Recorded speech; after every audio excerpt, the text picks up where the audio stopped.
Kebutuhan. Yang dimaksud kebutuhan itu ialah segala sesuatu yang harus dipenuhi agar manusia dapat bertahan hidup. Sebelumnya, manusia hanya terbatas pada pangan, sandang, dan papan. Tapi seiring berjalannya waktu, kebutuhan manusia mengalami perkembangan. Di sini ada 4 macam kebutuhan manusia. Yang pertama ada kebutuhan manusia berdasarkan tingkat kepentingan. Dibagi menjadi 3, yaitu kebutuhan primer, kebutuhan sekunder, dan kebutuhan tersier. Kebutuhan primer yaitu kebutuhan yang harus segera dipenuhi untuk menjaga kelangsungan hidup manusia. Contohnya adalah pangan yaitu makanan, sandang yaitu pakaian, dan papan yaitu tempat tinggal. Yang kedua ada kebutuhan sekunder, yaitu kebutuhan tambahan atau pelengkap yang pemuasannya dapat ditunda. Contohnya adalah hiburan, surat kabar, televisi, dan olahraga. Yang ketiga ada kebutuhan tersier, yaitu kebutuhan yang muncul setelah kebutuhan primer dan kebutuhan sekunder terpenuhi. Bisa juga disebut sebagai kebutuhan terhadap barang atau jasa yang tergolong mewah. Contohnya adalah mobil mewah dan perhiasan. Yang kedua adalah kebutuhan manusia berdasarkan waktu pemenuhannya. Dibagi menjadi 2, yaitu yang pertama ada kebutuhan sekarang, yaitu kebutuhan yang mendesak untuk segera dipenuhi. Contohnya, jika seseorang merasa lapar, ia harus segera makan. Jika pemenuhannya ditunda, orang tersebut bisa kelaparan dan jatuh sakit. B. Kebutuhan yang akan datang, yaitu kebutuhan yang pemenuhannya dapat ditunda, tidak harus dilakukan saat ini juga. Contohnya, seorang ibu yang ingin menyekolahkan anaknya di SMK. Agar kebutuhan pendidikan anaknya di masa depan terpenuhi, seorang ibu tersebut perlu menabung.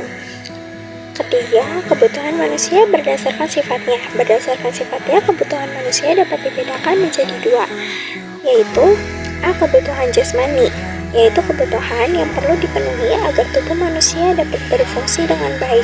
Contohnya adalah pakaian, minuman, makanan, obat, dan tempat tinggal. B. Kebutuhan rohani, yaitu kebutuhan yang perlu dipenuhi agar rohani atau mental manusia dapat berfungsi dengan baik.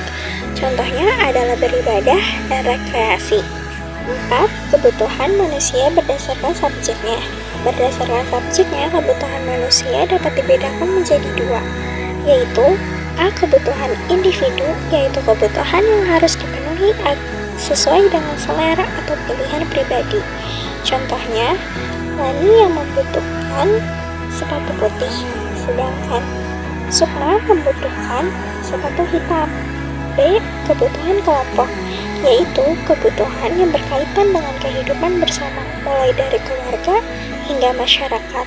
Contohnya adalah keluarga Sandra yang membutuhkan rak sepatu, dan contoh lainnya desa Asri yang membutuhkan lampu jalan. Faktor-faktor yang memengaruhi kebutuhan. Setiap manusia memiliki kebutuhan yang berbeda. Hal tersebut dipengaruhi oleh banyak faktor. Berikut ada 5 faktor yang memengaruhi kebutuhan manusia. Pertama, faktor lingkungan. Perbedaan lingkungan atau wilayah akan memengaruhi kebutuhan manusia. Contohnya, orang yang tinggal di daerah dingin akan membutuhkan pakaian berbahan tebal. Begitupun sebaliknya. Kedua, faktor agama. Kepercayaan yang dianut seseorang akan memengaruhi kebutuhannya. Contohnya, orang Islam membutuhkan sajadah dan Al-Quran untuk beribadah. Ketiga, pendapatan. Tingkat pendapatan menjadi salah satu faktor yang memengaruhi kebutuhan manusia. Semakin besar pendapatan seseorang, cenderung semakin banyak kebutuhannya.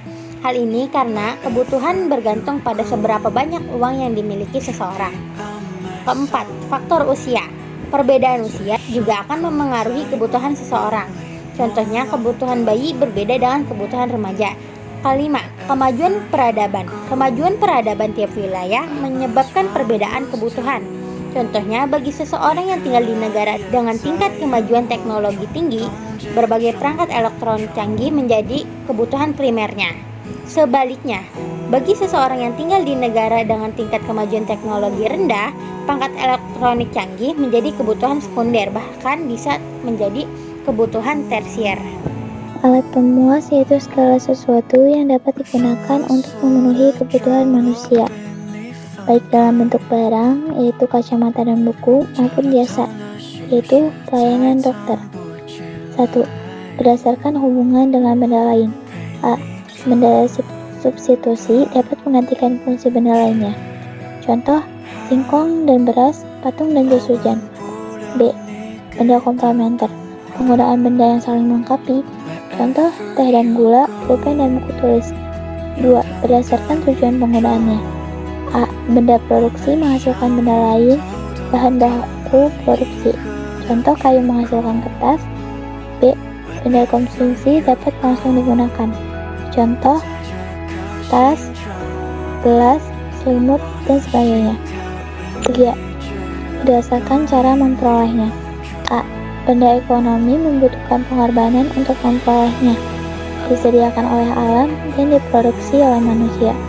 Contohnya, yang disediakan alam yaitu tanah, air, kekayaan hutan, dan kekayaan laut. Sedangkan yang diproduksi manusia yaitu benda yang berwujud, yaitu pakaian, televisi, dan buku. Dan jasa yaitu pendidikan dan penatu. B. Benda bebas tidak membutuhkan pengorbanan untuk memperolehnya, contoh sinar matahari dan udara. Kelangkaan adalah kondisi jumlah barang atau jasa tidak tersedia untuk memenuhi kebutuhan. Faktor-faktor yang mempengaruhi kelangkaan yaitu: yang pertama, pertumbuhan penduduk. Pertumbuhan penduduk yang tidak diiringi dengan peningkatan jumlah produksi alat pemuas kebutuhan. Kedua, sifat manusia yang berkeinginan memiliki suatu barang atau jasa dalam jumlah yang banyak dan beragam. Ketiga, perkembangan teknologi. Perkembangan teknologi tersebut tentu akan mempengaruhi kemampuan dalam menyediakan sumber daya. Dengan kata lain, negara dengan teknologi tinggi dapat memenuhi kebutuhan yang lebih banyak daripada negara dengan teknologi rendah. Keempat, demonstration effect.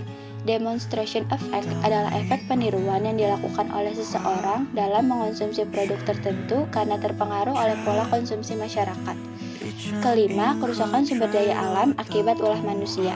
Contohnya, pencemaran terhadap ekosistem air akan menyebabkan kelangkaan air bersih, dan penggundulan hutan akan menyebabkan kelangkaan sumber daya alam di dalamnya. Dan yang keenam, yaitu terakhir, keterbatasan kemampuan manusia dalam mengolah sumber daya ekonomi. Kualitas pendidikan akan berbanding lurus dengan kemajuan ekonomi dan industri. Dampak dan cara mengatasi kelangkaan. Dampak: harga barang meningkat, munculnya persaingan, munculnya pengambilan keputusan ekonomi. Cara mengatasi: 1. Efisiensi dalam menggunakan sumber daya.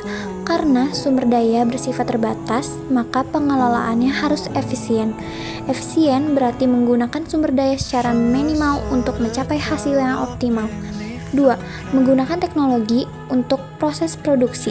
Tujuannya agar lebih mudah dan cepat. Teknologi yang digunakan harus tepat dan ramah lingkungan agar tidak merusak sumber daya yang lain. 3. Menjaga kelestarian sumber daya dapat dilakukan dengan cara reboisasi, menghemat air, menggunakan bahan-bahan organik, dan sebagainya. Kesimpulan, kebutuhan, dan kelangkaan. Kebutuhan adalah sesuatu yang harus dipenuhi manusia untuk mempertahankan hidup dan mencapai kesejahteraan. Kebutuhan bersifat tidak terbatas dan bervariasi, berdasarkan intensitas, waktu, sifat, dan siapa yang membutuhkannya. Kelangkaan adalah kondisi ketika sumber daya yang tersedia terbatas, sementara kebutuhan manusia tidak terbatas. Kelangkaan memaksa manusia untuk membuat pilihan dan prioritas dalam menggunakan sumber daya yang ada. Kesimpulannya, dalam kehidupan ekonomi, kebutuhan yang tak terbatas harus dipenuhi dengan sumber daya yang terbatas, sehingga muncul kelangkaan. Oleh karena itu, diperlukan pengelolaan sumber daya yang efisien dan pengambilan keputusan yang bijak.